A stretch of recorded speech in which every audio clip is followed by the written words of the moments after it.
Revelations Concerning the Communist Trial in Cologne. By Karl Marx. 1853. 2. The Dietz Archive. The document found in the possession of the accused, the Manifesto of the Communist Party, which had been printed before the February Revolution and had been available from booksellers for some years, could neither in its form nor in its aims be the program of a plot. The confiscated addresses of the central authority were concerned exclusively with the relations of the Communists to the future democratic government and therefore not to the government of Frederick William IV. Lastly, the rules were indeed the rules of a secret propaganda society, but the Code Penal prescribes no penalties for secret societies. The ultimate aim of this propaganda is said to be the destruction of existing society. But the Prussian state has already perished once and could perish 10 times more, and indeed for good and all, without the existing social order being even the slightest bit harmed. The communists can help accelerate the dissolution of bourgeois society and yet leave the dissolution of the Prussian state in the hands of bourgeois society. If a man whose immediate aim was the overthrow of the Prussian state were to preach the destruction of the social order as a means to this end, he would be like that deranged engineer who wished to blow up the whole planet in order to remove a rubbish heap. But if the final goal of the League is the overthrowing of the social order, the method by which this is to be achieved is necessarily that of political revolution, and this entails the overthrow of the Prussian state, just as an earthquake entails the overthrow of a chicken house. The accused, however, proceed in fact from the outrageous assumption that the present Prussian government would collapse without their having to lift a finger. They accordingly did not found a league to overturn the present government of Prussia, and were not guilty of any treasonable conspiracy. Has anyone ever accused the early Christians of aiming at the overthrow of some obscure Roman prefect? The Prussian political philosophers from Leibniz to Hegel have labored to dethrone God. And if I dethrone God, I also dethrone the king who reigns by the grace of God. But has anyone ever prosecuted them for lèse-majesté against the House of Hohenzollern? From whatever angle one looked at it, when the corpus delicti was subjected to public scrutiny, it vanished like a ghost.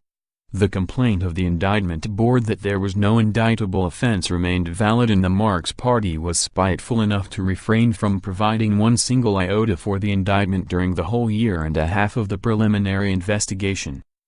Such an embarrassing situation had to be remedied. The Willitsch-Schapper party, in conjunction with the police, remedied it. Let us see how Herr Stieber, the midwife of this party, introduces it into the trial in Cologne. See Stieber's testimony in the sitting of October 18, 1852. While Stieber was in London in the spring of 1851, allegedly to protect the visitors to the Great Exhibition from pilferers and thieves, the Berlin police headquarters sent him a copy of the papers found in Nath Jung's home. In particular, Stieber swore, "My attention was directed to the conspirators' archive, which according to papers found in Nath Jung's home were in the possession of a certain Oswald Dietz in London, and which would undoubtedly contain the whole correspondence of the League's members." The conspirators' archive? The whole correspondence of the League's members? But Dietz was the secretary of the Willitsch-Schapper Central Authority. If the archive of a conspiracy was in his possession, it was the archive of the Willitsch-Schapper conspiracy. If Dietz had correspondence belonging to the League, it could only be the correspondence of the separate League that was hostile to the accused in Cologne. But even more became clear from the scrutiny of the documents found in Nath Jung's home, namely that nothing in them points to the fact of Oswald Dietz being the keeper of an archive.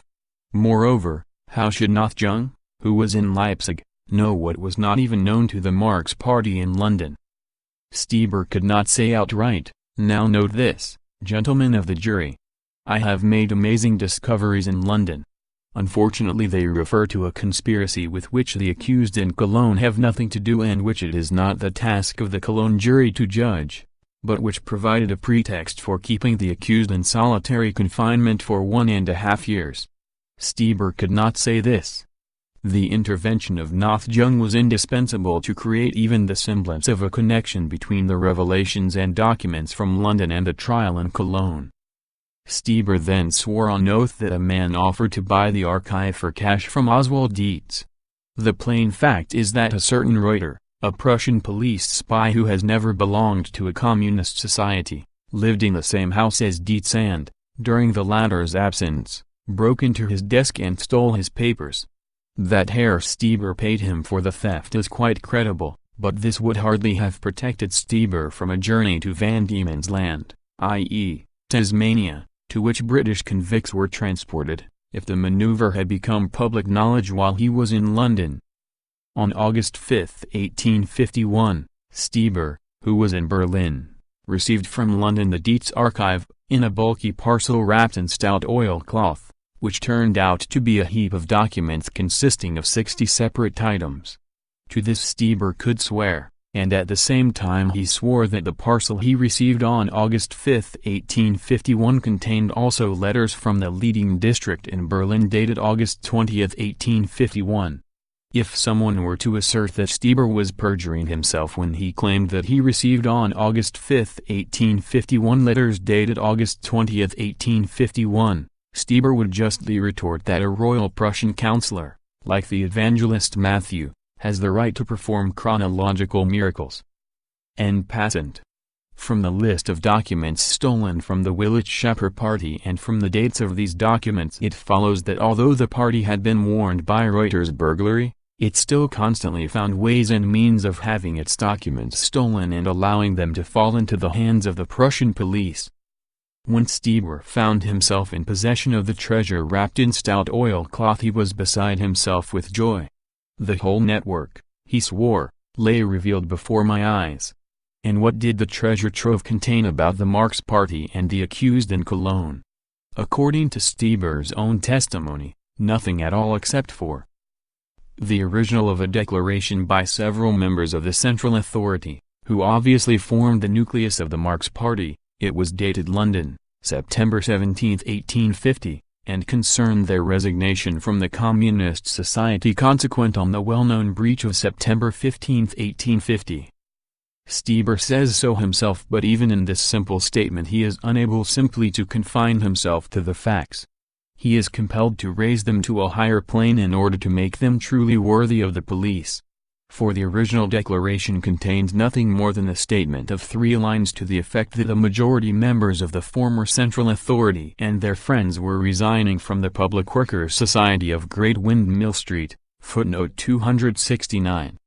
The reference is to the German Workers' Educational Society in London, which was founded in February 1840 by Karl Schapper, Joseph Mala and other members of the League of the Just, an organization of German artisans and workers and also of emigrant workers of other nationalities. After the reorganization of the League of the Just in the summer of 1847 and the founding of the Communist League, the League's local communities played the leading role in the society. During various periods of its activity, the society had branches in working-class districts in London. In 1847 and 1849 50 Marx and Engels took an active part in the society's work, but on September 17, 1850 Marx, Engels and a number of their followers withdrew because the Willich Schapper sectarian and adventurist faction had temporarily increased its influence in the society, causing a split in the Communist League. In the late 1850s Marx and Engels resumed their work in the Educational Society, which existed up to 1918. When it was closed down by the British government. End of footnote 269. But they did not resign from a communist society. Stieber could have spared his correspondence the oilcloth and his authorities the postal dues. He had only to rummage, upon on Stieber's name, through the various German papers of September 1850 and he would have found in black and white the declaration of the nucleus of the Marx Party announcing their resignation from the Refugee Committee and also from the Workers' Society of Great Windmill Street. The immediate product of Stieber's researches was then the amazing discovery that the nucleus of the Marx Party had resigned from the Public Society of Great Windmill Street on September 17, 1850. The whole network of the Cologne plot lay revealed before his eyes. But the public couldn't believe their eyes. End of chapter 2.